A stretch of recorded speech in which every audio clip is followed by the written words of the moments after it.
Firman-Mu pelita bagi kakiku, terang bagi jalanku.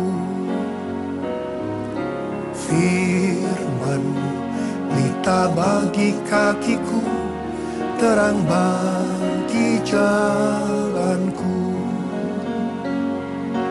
Waktu ku bimbang dan hilang jalanku, tetaplah Kau di sisiku. Dan takkan ku takut asal Kau di dekatku, besertaku selamanya. Firman-Mu pelita bagi kakiku, terang bagi jalanku. Terang bagi jalanku, terang bagi jalanku.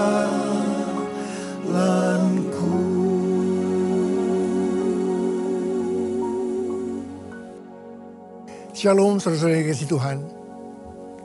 Tuhan berfirman kepada gerejanya, yaitu kepada saudara dan saya, kita diminta untuk menyiapkan bagi Tuhan suatu umat yang layak baginya.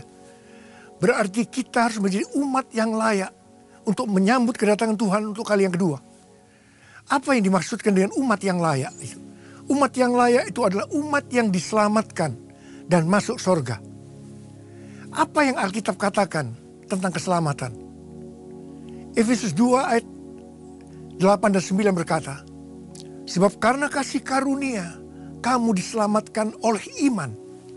Itu bukan hasil usahamu, tetapi pemberian Allah.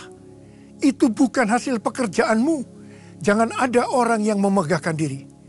Saudara, keselamatan itu bisa kita dapatkan hanya karena kasih karunia oleh iman.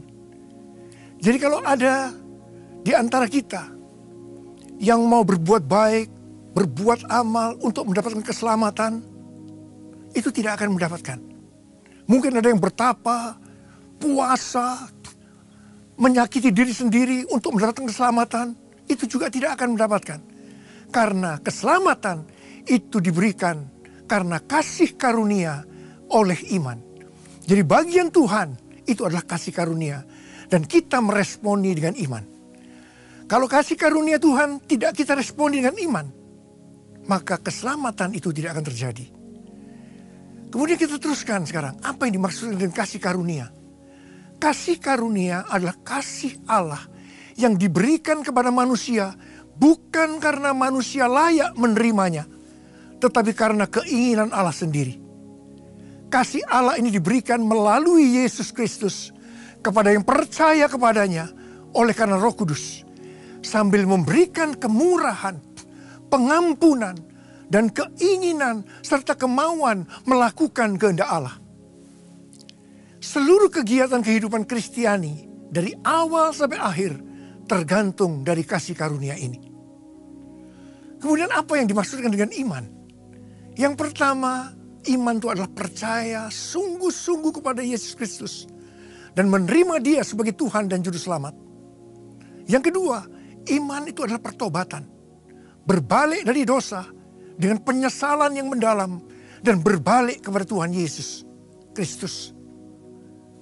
Dan ketiga, ketaatan kepada Yesus Kristus dan firman-Nya.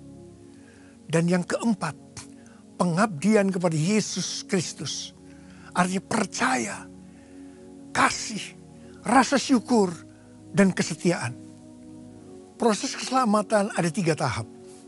Yang pertama, proses pembenaran yang disebutkan dengan justification. Di sini Anda sudah diselamatkan dari hukuman dosa. Dan yang kedua adalah proses pendewasaan atau pengudusan yang disebutkan sebagai sanctification. Di sini Anda sedang diselamatkan dari kuasa dosa. Dan yang ketiga, proses permuliaan, glorification. Di sini Anda akan diselamatkan dari kehadiran dosa. Pada proses pembenaran, kita harus percaya kepada Tuhan Yesus dan menerima Dia sebagai Tuhan dan Juru Selamat kita.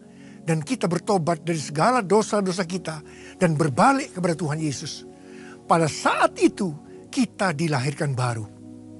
Pada proses ini, usaha kita sebagai manusia tidak ada artinya, tetapi oleh karena iman. Pada proses pendewasaan atau pengudusan, jadi sejak saat kita dilahirkan baru, kita dipanggil untuk hidup dan bertumbuh dalam kekudusan. Di sini usaha manusia penting. Dalam Alkitab kita dapatkan, berusahalah sungguh-sungguh, tetap berjuang untuk mempertahankan iman. Yang penting di sini adalah ketaatan dan pengabdian. Tetapi yang perlu diingat bahwa Tuhanlah yang memperlengkapi kita untuk dapat taat dan setia. Filipi 2 ayat 12 dan 13 berkata, kerjakanlah keselamatanmu dengan takut dan gentar, karena Allah lah yang mengerjakan di dalam kamu, baik kemauan maupun pekerjaan. Pada proses permuliaan, kita dibangkitkan, yaitu bagi mereka yang sudah meninggal, dan diangkat bagi mereka yang masih hidup dengan tubuh kemuliaan. Dan pada saat itulah kita mengalami kekudusan yang sempurna selama-lamanya. Saudara, banyak pertanyaan.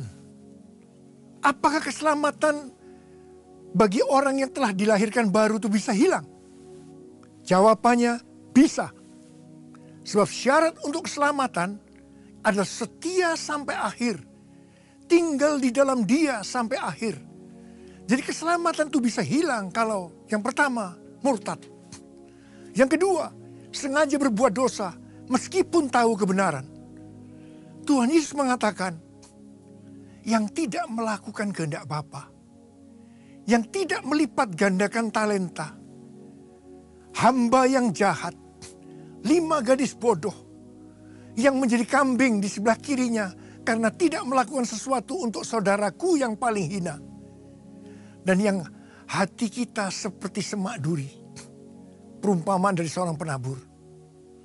Dan kalau kita tidak jadi pemenang, seperti itu pesan Tuhan Yesus kepada jemaat di Sardis, bahwa namanya akan dihapus dari kitab kehidupan. Hal-hal keselamatan yang bisa hilang terjadi di dalam proses pendewasaan atau pengudusan. Saudara, saya berdoa. Saya berdoa untuk saudara, supaya kita semua menjadi umat yang layak. Artinya kita diselamatkan dan masuk surga. Ada berapa banyak di antara saudara yang hari ini berkata, Tuhan, saya mau diselamatkan dan saya mau masuk surga. Saudara angkat tangan. Saya mau berdoa buat saudara.